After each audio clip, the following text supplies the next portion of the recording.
Meu nome é Paulo Vasconcelos. Eu sou o Rafa Pinheiro. Sou quadrinista já tem 10 anos. Durante muito tempo foram uma forma de entretenimento de um nicho específico.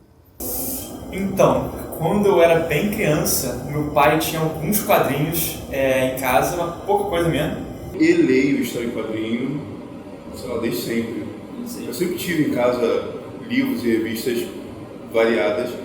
Porém, atualmente, o cenário é outro. Anualmente somos surpreendidos por novos filmes de super-heróis que alavancam as vendas das revistas. Mas fica a pergunta, de onde vieram os quadrinhos? Qual foi o primeiro personagem? Quem foi seu criador? Caso você pergunte a um norte-americano ou qualquer um que entenda um pouco de histórias em quadrinhos, a resposta será quase que automática. O Garoto de Amarelo, ou Yellow Kid. Criado por Richard Felton Oldcott, era o personagem principal de Hagan Zale, uma tirinha surgida nas páginas da revista Truth, entre 1894 e 1895. Porém, sua estreia oficial só se datou em 17 de fevereiro de 1895, no The New York World. Porém, foi mesmo Richard Felton Oldcott, o pai dos quadrinhos, seria o Garoto Amarelo o primeiro personagem dos quadrinhos? Para responder, vamos voltar ao Brasil, mais especificamente no século XIX, onde Angelo Agostini, um imigrante italiano, jornalista, cartunista e, acima de tudo, um artista, publica em 1869 na revista Vida Fluminense, Nhoquim, ou Impressões de uma Viagem à Corte. Mesmo tendo surgido 26 anos antes de Garoto Amarelo, Nhoquim é constantemente esquecido e, para muitos, desconhecido. Porém, esta não é uma característica somente dos personagens de Agostini. Muitos artistas brasileiros são constantemente esquecidos do mundo, e às vezes dos próprios brasileiros. Mas hoje faremos uma jornada diferente. Vamos falar de como os quadrinhos surgiram no Brasil, e como foram aos poucos perdendo espaço para as produções norte-americanas, e os esforços daqueles que lutam para revitalizar a cultura das histórias no país.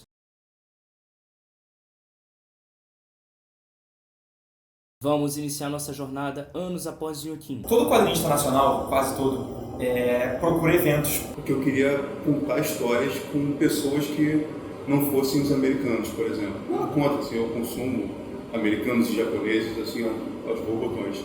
Mas sentia a falta de alguém representar o dia a dia do Brasil. 1902, com J. Carlos, um artista publicitário e cartunista de jornais e revistas. Com seus traços únicos, seria a principal inspiração para muitos artistas do ramo. Este reflexo seria visto mais tarde naquela que seria a primeira revista em quadrinhos do país, o Tico Tico, onde posteriormente trabalhou. A revista, inspirada pelo então sucesso francês La Séminée des Suzés, teve o seu layout feito pelo próprio Angelo Agostini. A revista era uma mistura e adaptava personagens de outros países juntamente com personagens brasileiros. Publicada de 1905 a 1962, a revista conteve mais de 2.000 edições, sofrendo pouquíssimas modificações ao longo dos anos. Porém, a mais importante foi sem dúvidas em 1930, quando a revista começou a republicar diretamente personagens americanos, como Gato Félix e Mickey Mouse. Uma pessoa de Minas Gerais, no interior de Minas Gerais, olhou a abertura do desenho e falou, cara, isso é na minha cidade. Era intitulado Suplemento de Quadrinhos, publicado em 1929, porém este foi rapidamente ofuscado pela italiana Mundo Infantil. Porém, um homem seria responsável por revitalizar o gênero em 1934. Adolfo Eisen. Nascido na Rússia, sempre disse ser de Juazeiro, Bahia, devido ao fato de que, em sua época, imigrantes não poderiam abrir empresas midiáticas no país. Era um jornalista, foi editor de Um Malho e da revista Tico Tico. Eu devia ler quadrinhos nacionais. Quando o Comitê de Imprensa da Touring Club do Brasil viaja para os Estados Unidos em 1933, Eisen é convidado a participar e conhecer a redação dos principais jornais americanos. Porém, é na redação do Daily News, pertencente ao grupo Hearst, que conhece o King Feature Syndicate, que era o maior distribuidor de tiras de jornais do mundo. Entusiasmado com o que viu e aprendeu, volta ao Brasil decidido a trabalhar com quadrinhos. Funda em 1934 o Suplemento Infantil. posteriormente rebatizado de Suplemento Juvenil, como parte do jornal conservador A Nação. Porém, o grande sucesso e o grande triunfo vem quando, após um acordo com a King Features, torna-se o representante direto de seus quadrinhos no Brasil, assim ampliando seu mercado e trazendo muitos novos personagens. Em contrapartida, vendo o sucesso e o crescimento dos quadrinhos, Roberto Marinho, dono das organizações Globo, decide iniciar sua própria publicação. Para o título, decide usar de uma gíria da época, gibi, que significava algo como menino, negro e esperto. A primeira edição é lançada em 1939 e, como Eisner, a revista de Marinho contava com muitos personagens americanos, como Família Buscapé, Tocha Humana e Namor, Capitão Marvel, entre outros. Enquanto os quadrinhos americanos se destacavam, surge em 1943 aquele que seria um dos maiores e queridos personagens brasileiros, um amigo da onça, criado por Péricles de Andrade Maranhão. Para a revista O Cruzeiro, o personagem era publicado em charges e sempre mostrando as aventuras do malandro carioca. Neste período, Eisner, vendo o sucesso de seu suplemento e de sua segunda revista do gênero dos quadrinhos, a Revista Mirim, cria em 1945 sua própria editora, a Editora Brasil América Limitada, ou EBAL, onde publica clássicos da literatura como A Ilha do Tesouro e trouxe aquele que seria seu carro-chefe durante muitos anos, o Super-Homem. Em 1946, a Agência Periódica Latino-Americana, ou APLA, começa a publicar tiras que seriam distribuídas não só no Brasil, mas no mundo todo. Um desses personagens era Morena Flor, de André Leblanc. Em 1950, a TV Record, vendo o sucesso das séries americanas de super-heróis e mesmo os quadrinhos de super-heróis, decide criar seu próprio super-herói. Eis que surge então o Capitão 7, criado pelo ator e boxeador Aires Campos. Logo o seriado tornou-se uma revista em quadrinhos própria, aos moldes de Superman. Em 1952, outro nome de peso se une à história dos quadrinhos. O imigrante russo Adolfo Bloch, que inicia as atividades da editora Bloch com a revista Manchete, que posteriormente se tornaria um dos canais de televisão mais amados do país, decide publicar alguns quadrinhos, mas não durou muito. Porém, é em 1953 que um programa de rádio transmitido pela Rádio Nacional ganha notoriedade nunca antes vista até então. Criado por Moisés Waterman, surge Jerônimo, que misturava elementos de faroeste americano com os costumes e a vida nordestina brasileira. E com a fama e a audiência do programa de rádio, em 1957, Jerônimo ganha as páginas de uma revista própria, desenhada pelo grande Edmundo Rodrigues, tornando-se o primeiro herói nacional nas páginas dos quadrinhos. Em 1959, outro grande marco dos quadrinhos nacionais surge, quando um repórter investigativo consegue publicar no jornal em que trabalhava sua primeira tirinha. Este que contaria as histórias de um simpático cachorrinho chamado Bidu e seu dono Franjinha, histórias estas escritas e desenhadas pelo próprio Maurício de Souza. No ano seguinte, outro grande cartunista brasileiro surge na mídia, com sua criação, A Turma do Pererê, que trazia personagens do folclore brasileiro para as folhas dos jornais. Zeraldo ganha notoriedade no meio, pois sua revista Turma do Pererê foi a primeira do país a ser escrita e desenhada pelo mesmo autor, assim sendo considerada um marco na história das histórias em quadrinhos nacionais. Não me batam, mas eu tô meio cansado do super-herói, na verdade. Porém, com a chegada dos anos 60 e a popularização dos super-heróis americanos, artistas brasileiros decidem criar seus próprios super-heróis. Entre os anos de 1960 e 1967, Miguel Penteado e sua editora JEP publicam alguns dos mais consagrados super-heróis brasileiros, como Raio Negro e Homem-Lua, criado por Giordani Malagola, Hydro-Man, de Mamoki Akimoto, Satanic, de Emílio de Alba. Porém, é em 1963 que Edmundo Rodrigues publica e cria personagens de sucesso que marcariam os quadrinhos nacionais, como Fantar. Porém, este é apelidado principalmente pela crítica de sua época como cópia de Tarzan. Paralelo ao mercado de super-heróis brasileiros que vinham ganhando espaço cada vez mais nas bancas de jornais, Maurício de Souza lança, em 1963, o personagem que seria o símbolo dos quadrinhos nacionais e que faria parte da nostalgia de milhões de brasileiros. Baseado em sua filha, chega às bancas. É uma questão complexa. Principalmente educação no quesito de conhecimento do que é quadrinhos. Porque, infelizmente, não que a culpa seja dele, mas infelizmente o legado do Maurício de Souza, que é incrível, ele deixou um fardo no quadrinho nacional de que ele é coisa de criança, entendeu? Não foi intencional, mas isso aconteceu, porque ele fez sucesso e ele fazia quadrinho de criança, e todo mundo só conhece quadrinho nacional de criança. O mercado dos quadrinhos brasileiros vinha se expandindo de uma forma incrível. Nunca na história deste país, tantos personagens e tantas revistas nacionais tiveram tanto destaque. Porém, um freio na margem criativa foi dado. Este freio foi o golpe militar de 64.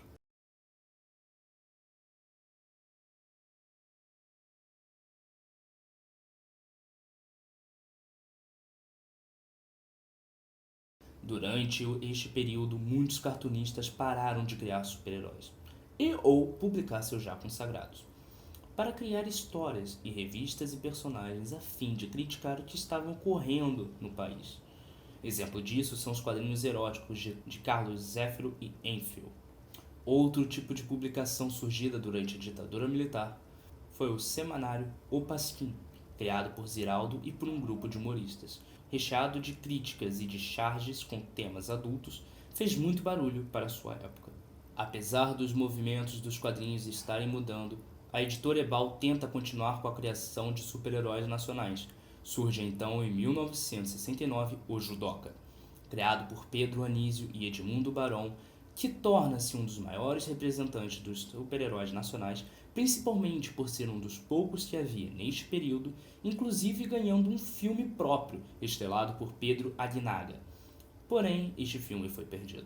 Nos anos de 1970, com o surgimento da divisão de quadrinhos da Editora Abril, os quadrinhos infantis tiveram uma explosão no mercado. Com a ampliação da Turma da Mônica, novos quadrinhos da Disney e adaptações dos desenhos da Hanna-Barbera chegaram às bancas. Porém, os anos 70 se tornam mais importantes ainda, quando a Editora Block decide voltar aos negócios dos quadrinhos, porém desta vez com os direitos de todos os personagens da Marvel, que antes eram divididos entre Editora Globo e Ebal, assim se tornando representante direta da empresa no país.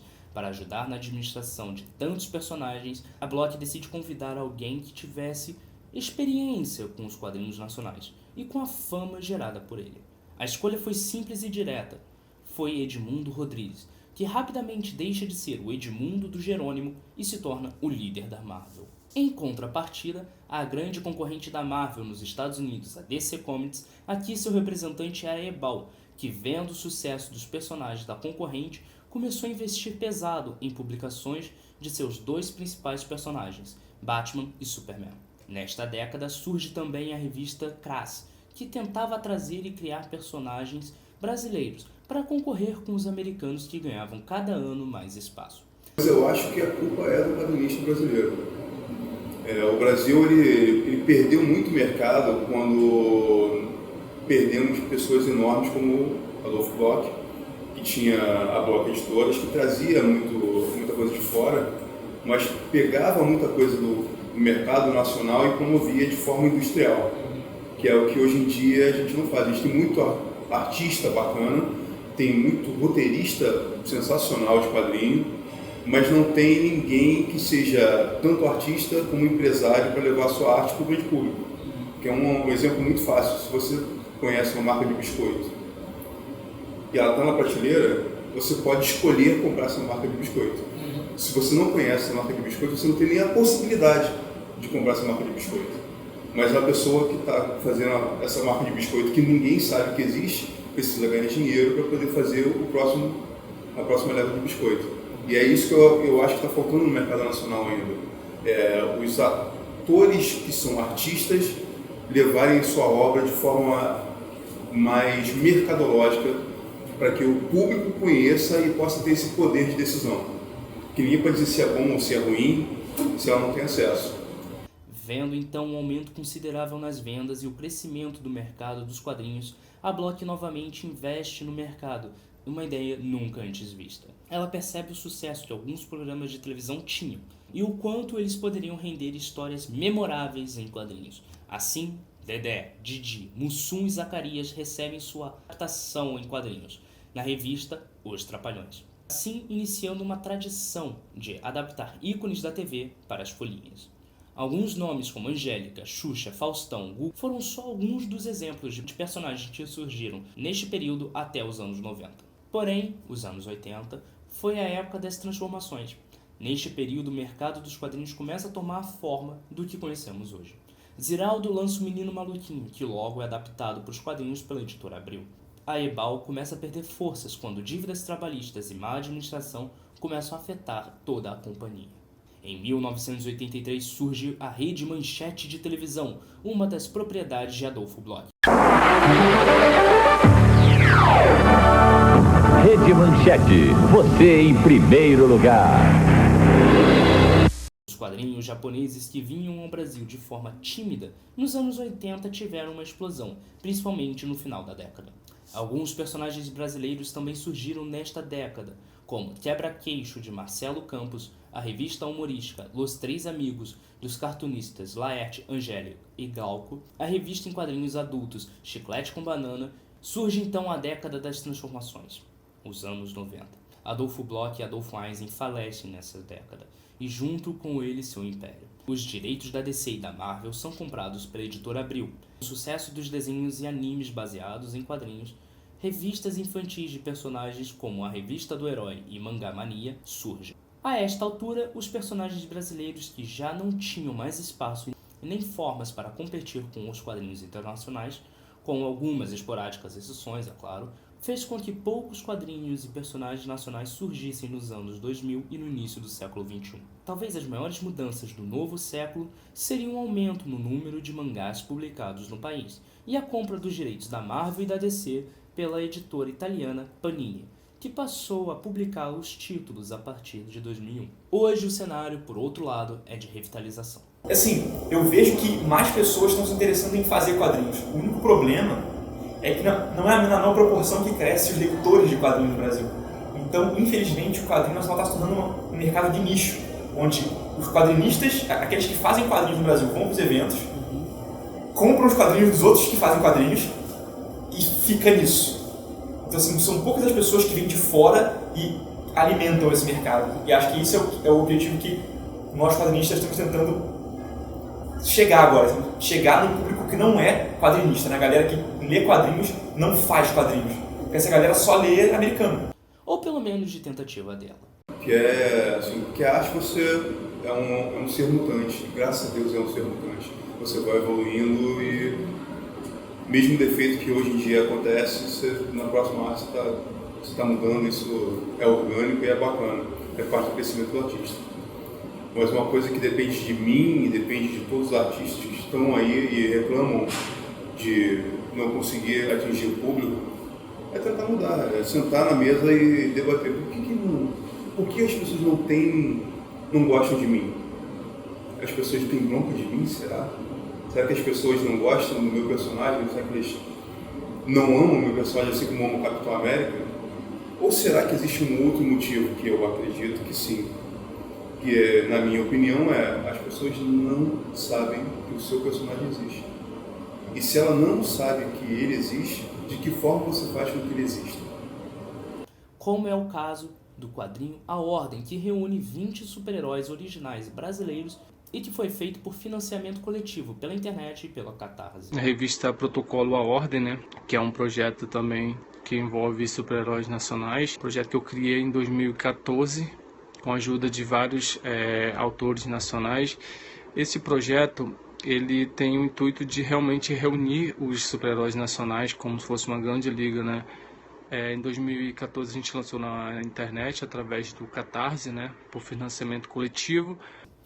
Hoje, enquanto os quadrinhos americanos ampliam suas vendas com a ajuda de seus filmes bilionários, satisfatório de me deixar feliz ou satisfatório monetariamente? Pra te deixar feliz. Sim. E monetariamente? Não. É porque assim, escrever quadrinhos é muito bom. Eu gosto muito e o fato de eu conhecer outros quadrinistas, ser próximo dessa galera, é muito, muito bom, entendeu? Tanto, não só por eu gostar de escrever, por uma parada que me deixa feliz, mas porque, assim como eu gosto de criar histórias que façam as pessoas pensarem, outros quadrinistas também gostam. Então eu conheço histórias deles que me fazem pensar, assim como a mim fazem eles pensarem. Então é muito bom pro senso crítico da pessoa, do indivíduo, enfim. É muito bom escrever quadrinhos e estar no meio dos quadrinhos. Porém, como eu já disse, não é o tipo de coisa que as pessoas compram no Brasil.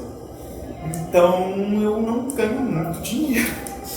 Mas isso é um problema mais de Brasil. É geral, porque até hoje o quadrinho tem essa vibe meio de não ser uma arte como as outras artes, que nem o cinema era um tempo atrás. Mas isso está mudando. Mas no Brasil ainda está muito longe de mudar. Mas eu sei que lá fora não é assim. De novo, na Europa, o mercado de quadrinhos está quente, funciona e dá para ganhar dinheiro com isso. Eu conheço amigos que ganham dinheiro com isso. Eu já ganhei dinheiro com isso lá. Então, assim, é um problema de Brasil, monetariamente.